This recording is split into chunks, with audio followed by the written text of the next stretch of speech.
Hello everyone, this is Gamer Ranger and welcome to my channel. I'm coming with another gameplay video of my Warcraft gaming here. It's going to be showcasing me doing some of these arc light surges. Yeah. And so as always, I'm not gonna get too much into it. As always, I am coming back with the narration of the Dark Hours, The Dark Hours by Michael Connelly. Ahem. So, and let's get started. Where we left off last time, chapter 8. Okay then.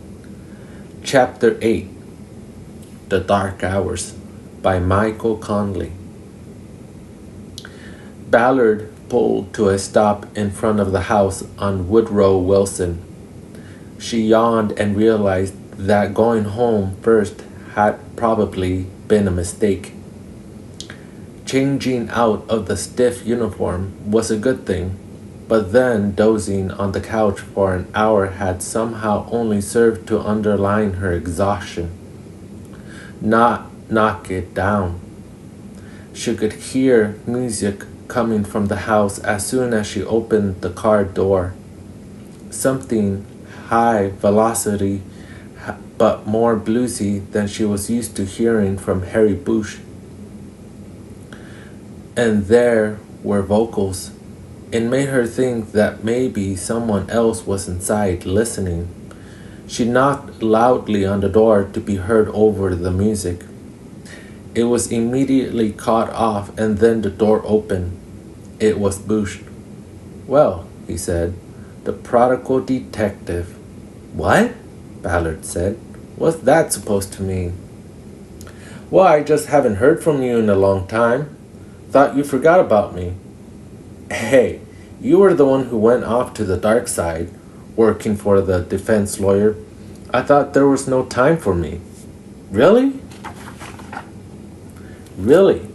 So you got the vaccine yet? How do you feel about having visitors inside?" "I've got the antibodies and can keep my mask on."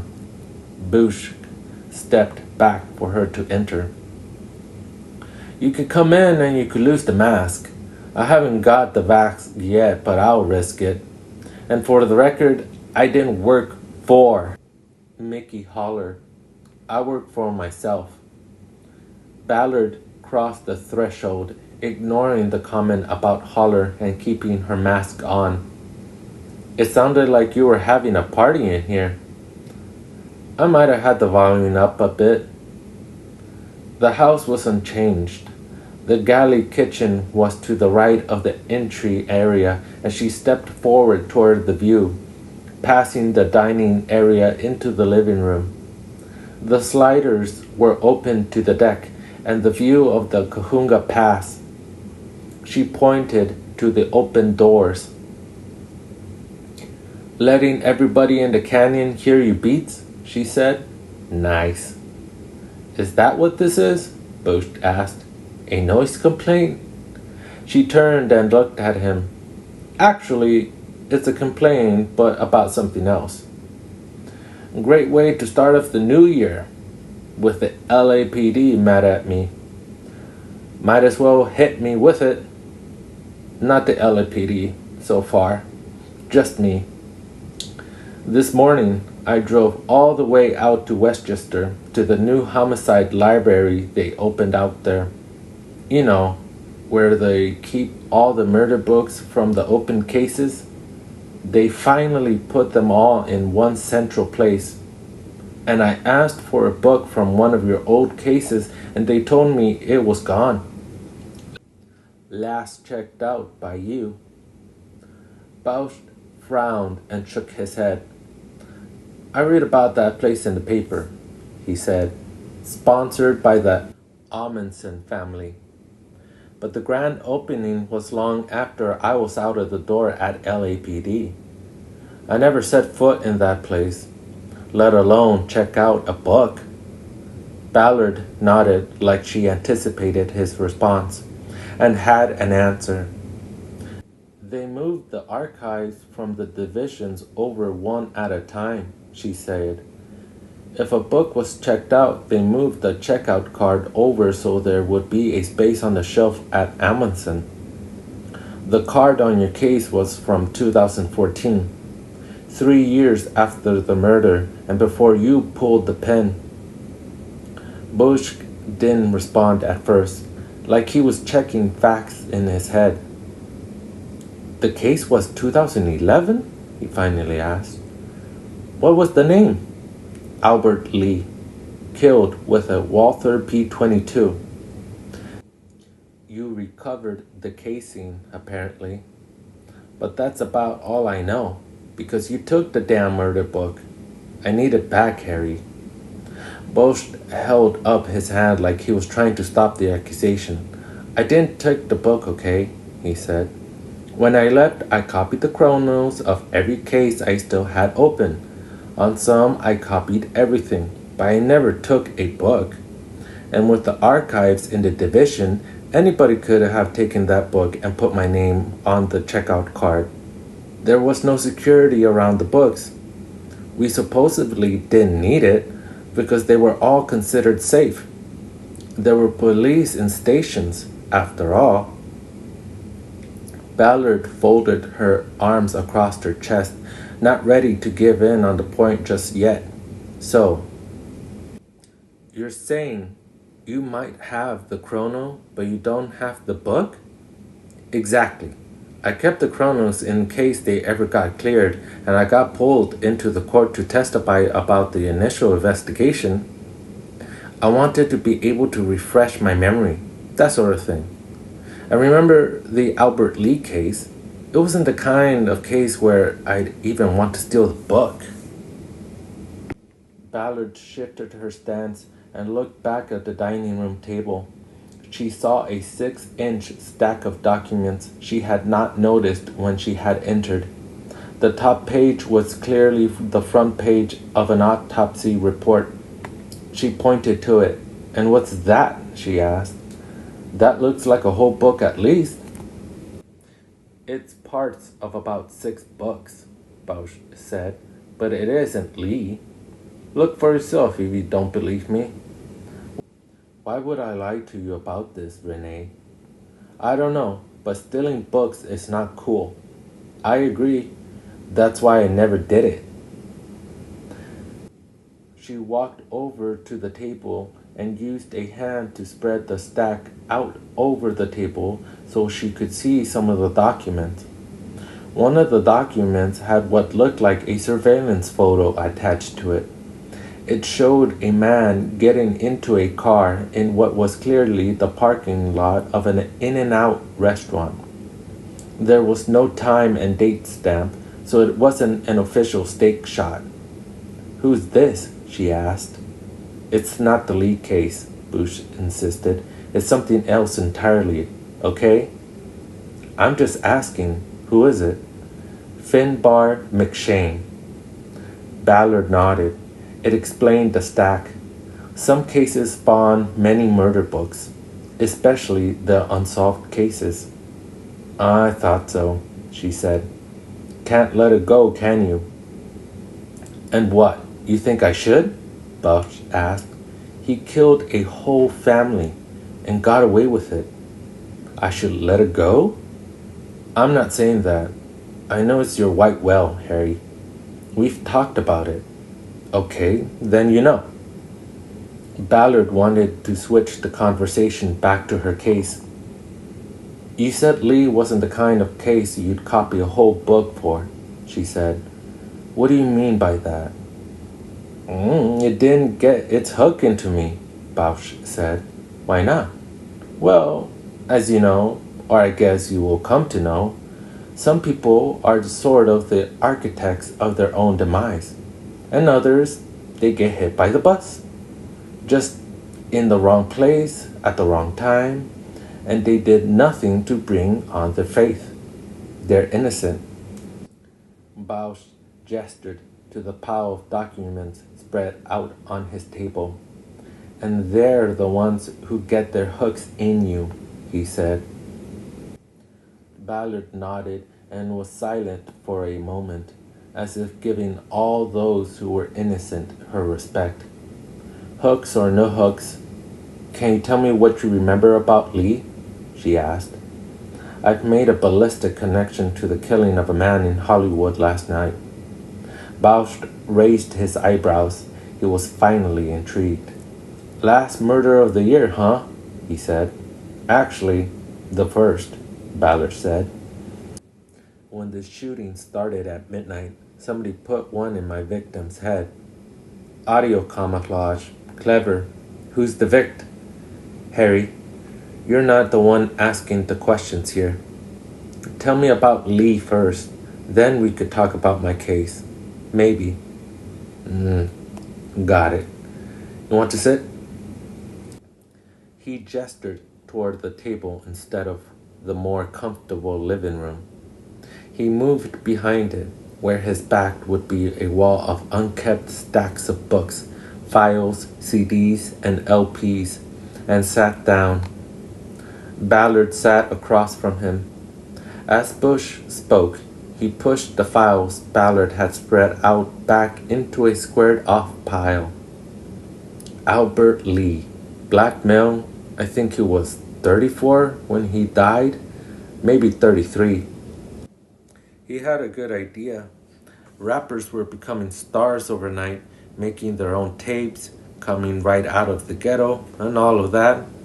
He borrowed money and opened a recording studio up in North Hollywood. It was nice. It was out of the gang territories of South Central, and people could come in, rent time in the studio, and lay down their raps. It was a great idea. Until it wasn't. Right, until it wasn't. I mentioned he borrowed the money. He had a monthly nut he had to pay, plus rent and other expenses. Plus, some of these people who came up to his place to record were gangsters. No, I mean, yeah, they were. But what I was going to say was that they had no money for studio time. And Albert, he had a soft side. He let them record if they signed over a piece of whatever they made off their beats, you know? Got it, she said. Just try to collect on that down the line. Exactly. And a few of these people hit it sort of big. But even then, collecting was slow. He sued a couple of those guys and it got all tied up in the courts. He was going out of business. That would have been the case, but he took on an investor. Do you know what factoring is? Nope. It's a high-interest business loan that is sort of a bridge loan. It's secured by your accounts receivable. Make sense? Not really, no. Okay, say your company is owed $100, but it's not going to come in for a couple of months. A factor loan would give you the 100 so you could keep the business rolling, but it's not secured by property or equipment because none of that stuff is owned by the company. It's all rented. The only value the company has for securing a loan is what it's owed. Accounts receivable. Okay, got it, she said. So that's what Albert Lee did. Only these are high-interest loans. It gets right up to the edge of a loan sharking but doesn't cross the line. It's legal and that's the road Albert went down. He took out 3 different loans totaling $100,000, got upside down and couldn't pay them because his lawsuits were delayed and delayed. So soon his loan guys take over the business. He leaves Albert in charge and running the place. He pays him a salary and this is the thing. He makes him take out a key person insurance policy in case something happens to him. Oh, shit. How much? $1 million. So Albert gets whacked and the loan guy gets paid. Exactly. But you couldn't make a case. Couldn't get it there. Bosch gestured to the stack of documents on the table. Like this one, I have a pretty good idea who did it, but I can't get it there. But unlike this family, Albert went down the road with his killer. For some people, the wolf breaks into the house. With people like Albert, they invite the wolf in. So no sympathy for the guy who invites the wolf in. How does that fit with everybody counts or nobody counts? The guy who opens the door still counts, but the innocence comes first. When I get all those solved, we can talk about the next wave. Everybody still counts. There are only so many hours in the day and days in the year. And this is why a guy who kills an entire family is on top of your pile? You got it. Ballard nodded as she digested Boucher's view of what it took to either get hooked by a case or be able to put it at the end of the line. So, she finally said, on the Albert Lee case, who was the factor? It was a doctor, Bausch said. A dentist, actually. His name was John Williams James. His offices were down in the marina, and I guess he made so much money capping teeth that he started factoring. You said was. His name was John Williams James.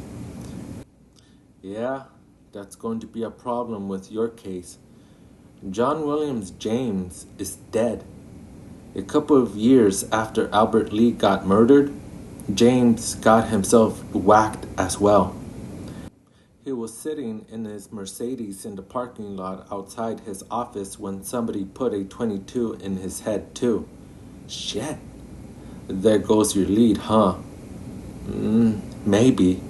But I still like to see if you can find that chrono on the case and whatever else you got. Sure. It's either in the carport closet or under the house. Under? Yeah, I built a storage room under there after I retired. It's pretty nice.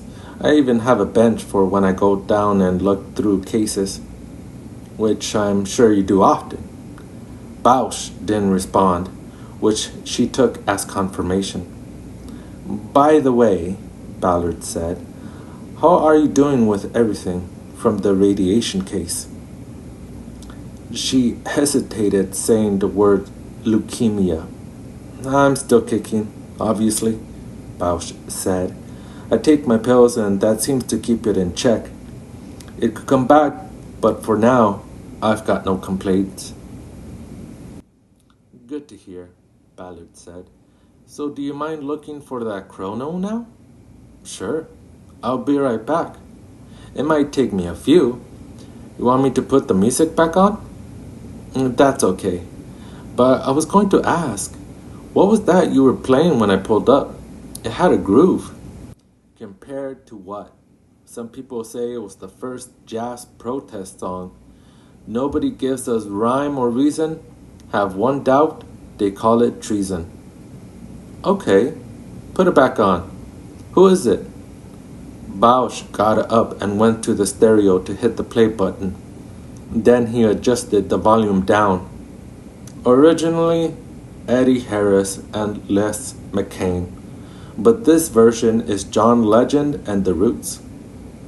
Ballard started to laugh. Bausch hit the button again. What? He asked. You surprised me, Harry. That's all, Ballard said. I didn't think you listened to anything recorded this century. That hurts, Ballard. Sorry. I'll be right back.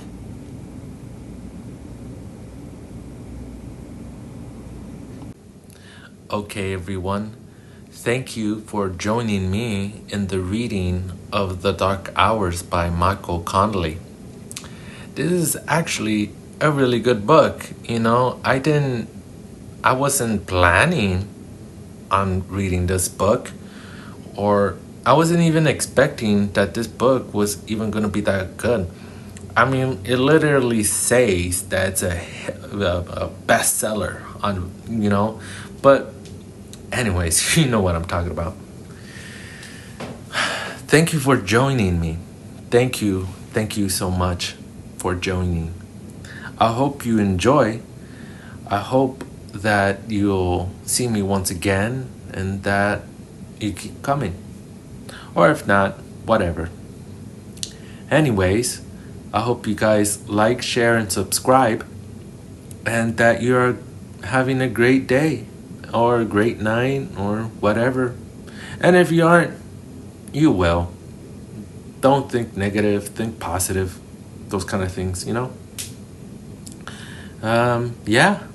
And as always, oh yeah, before I do that, let me know what you guys think and what you guys want to see more of in the comments. And yeah, here we go. Volume change in 3, 2, 1.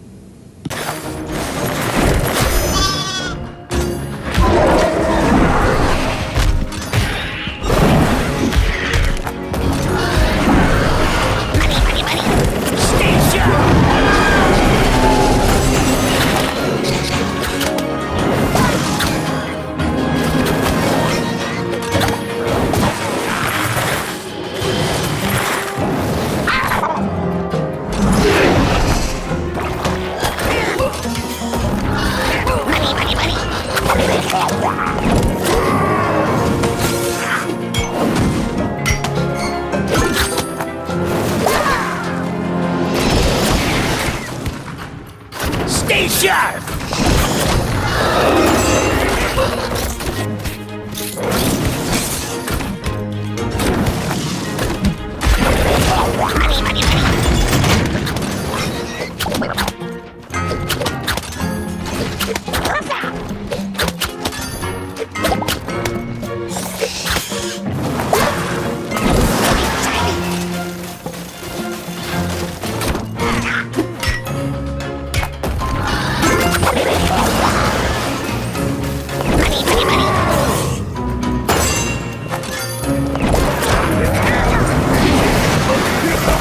Stay sharp!